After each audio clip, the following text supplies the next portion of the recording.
কেন ভারতীয় পণ্য বর্জন করছেন জানালেন রিজভী। অ্যাডভোকেট আলিফ হত্যা মামলায় 4 আসামি রিমান্ডে। শেখ মুজিব বাংলাদেশের স্বাধীনতা চাননি, হতে চেয়েছিলেন পাকিস্তানের প্রধানমন্ত্রী, বললেন কর্নেল অলি। এবং সর্বশেষ জানাবো র্যাব বিলুপ্ত করার সুপারিশ বিএনপির। এতক্ষণ শুনছিলেন সংবাদ শিরোনাম, এবারে বিস্তারিত।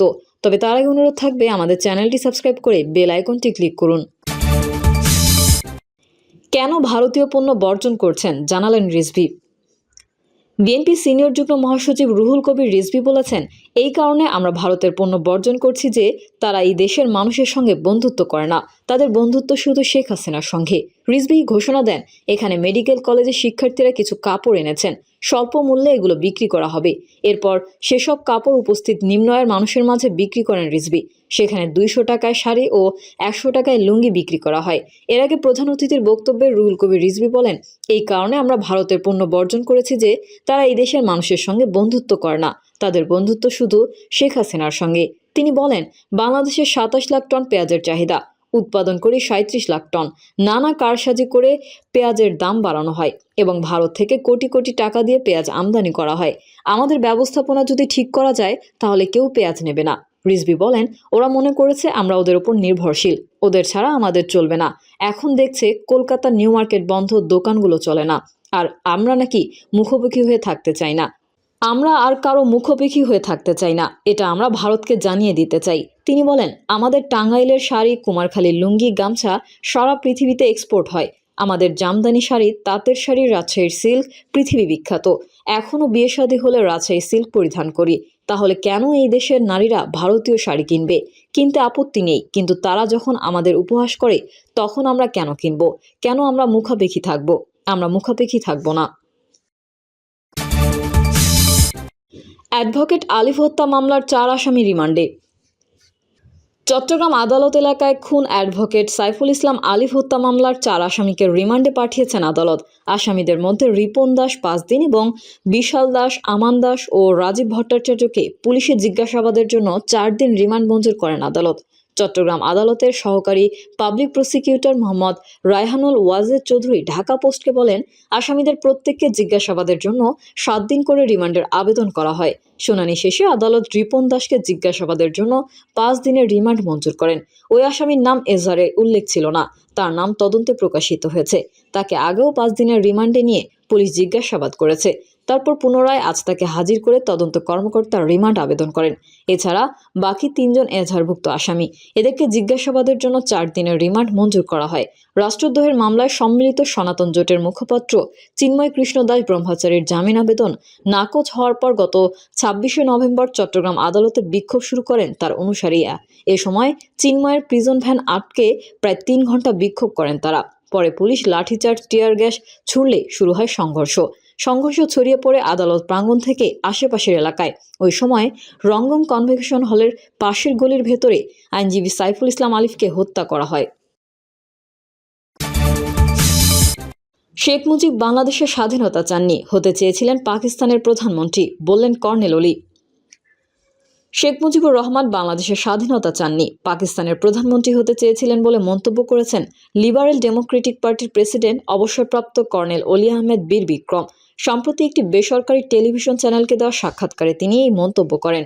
অলি আহমেদ বলেন, 1970 সালে যখন নির্বাচন হয় তখন সেটা ছিল বাঙালি ও অবাঙালিদের মধ্যে, এটা কোনো রাজনৈতিক দলের মধ্যে ছিল না। যেহেতু সেই সময় বাংলাদেশের একমাত্র প্রতিনিধিকারী দল ছিল আওয়ামী লীগ, মানুষ আওয়ামী লীগকে নিরঙ্কুশভাবে জয় করে। স্বাভাবিকভাবে শেখ মুজিবুর রহমান মনে করেছিলেন তাকেই পাকিস্তানের প্রধানমন্ত্রী করা হবে এবং তিনি পাকিস্তানের প্রধানমন্ত্রী হতেই আগ্রহী ছিলেন। তিনি বলেন, আমরা যারা সেনাবাহিনীতে ছিলাম আমরা পাকিস্তানিদের ওপর নজর রাখছিলাম। আমরা দেখলাম প্রতিনিয়ত পাকিস্তান থেকে নতুন নতুন সেনাদল, অস্ত্র, গোলাবারুদ আসতে শুরু করেছে। অথচ 1965 সালে আমি যুদ্ধে অংশগ্রহণ করেছি, তখন তৎকালীন পূর্ব পাকিস্তান সম্পূর্ণ অরক্ষিত ছিল। তখন পাকিস্তান থেকে কোনো সেনাদলও আসেনি, অস্ত্রও আসেনি। তাহলে 71 সালে যেখানে কোনো নতুন সেনার প্রয়োজন নাই, অস্ত্রের প্রয়োজন নাই, সেখানে কেন নতুন সেনা, অস্ত্র আসছে? এতে আমাদের মনে সন্দেহ জাগলো যে পাকিস্তানিরা হয়তো ক্ষমতা প্রয়োগ করে এদেশের মানুষকে দমন করবে। তখন আমি তৎকালীন মেজর জিয়া ও লেফটেন্যান্ট কর্নেল এম আর চৌধুরীর নেতৃত্বে বিদ্রোহের পরিকল্পনা করলাম এই বিদ্রোহের কথা শেখ মুজিবকে জানালাম। তিনি বললেন, তাকে বললাম, আপনি যদি আমাদের অনুমতি দেন তবে অতি সহজে আপনাকে বাংলাদেশ স্বাধীন করে দিতে পারবো।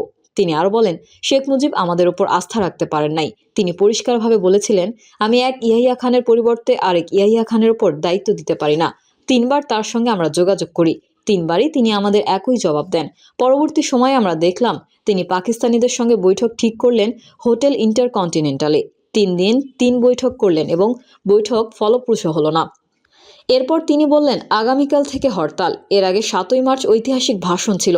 তখন আমরা মনে করেছিলাম তিনি স্বাধীনতার ঘোষণা দেবেন, তবে তিনি স্বাধীনতার আশেপাশেও ছিলেন না।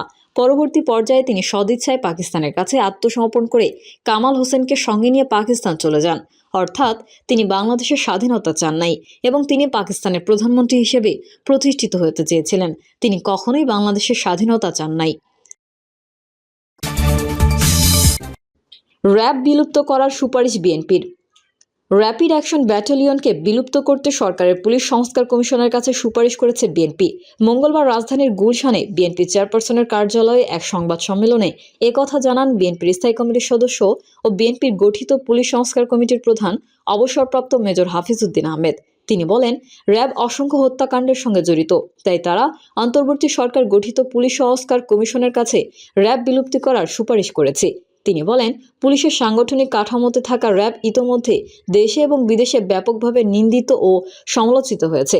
দেশি বিদেশি মানবাধিকার সংগঠন, জাতিসংঘ, অধিকাংশ রাজনৈতিক দল এবং সুধীজন র্যাবকে দেশের সংগঠিত অধিকাংশ গুম, খুন, নির্যাতন ও নিপীড়নের জন্য দায়ী করেছে। বাহিনীটি বর্তমানে যুক্তরাষ্ট্রের নিষেধাজ্ঞার আওতায় আছে। এই প্রেক্ষাপটে র্যাবকে বিলুপ্ত করার সুপারিশ করা হয়েছে। র্যাবের দায়িত্ব আর্ম পুলিশ ব্যাটালিয়ন এবং থানা পুলিশ যেন পালন করতে পারে সেই লক্ষ্যে প্রয়োজনীয় ব্যবস্থা গ্রহণ করতে হবে।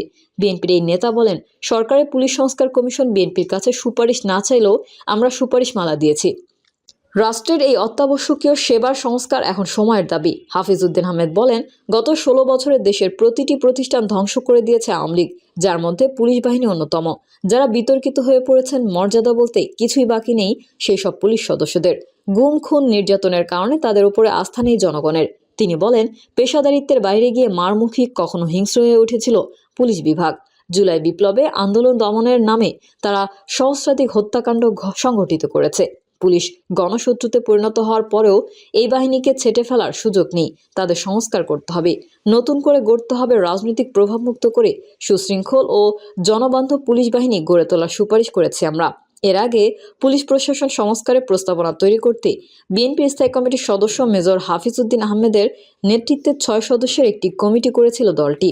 ওই কমিটি করে পরে একাধিক বৈঠক ও বিভিন্ন পক্ষের সঙ্গে মতবিনিময় করে এই প্রস্তাবনা তৈরি করেছে।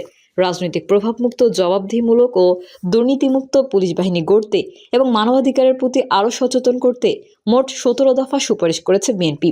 এতে পুলিশের অযৌক্তিক বল প্রয়োগ এবং নিষ্ঠুর আচরণের পুনরাবৃত্তি ঠেকাতে বেশ কিছু পদক্ষেপ গ্রহণের প্রস্তাব করা হয়েছে। প্রিয় দর্শক, এই ছিল এখনকার সর্বশেষ সংবাদ। আপডেট সহ সংবাদ পেতে চ্যানেলটি সাবস্ক্রাইব করে বেল আইকনটি ক্লিক করুন। কমেন্টে আপনার মতামত জানিয়ে আমাদের সাথেই থাকুন। ধন্যবাদ সবাইকে। আল্লাহ হাফেজ।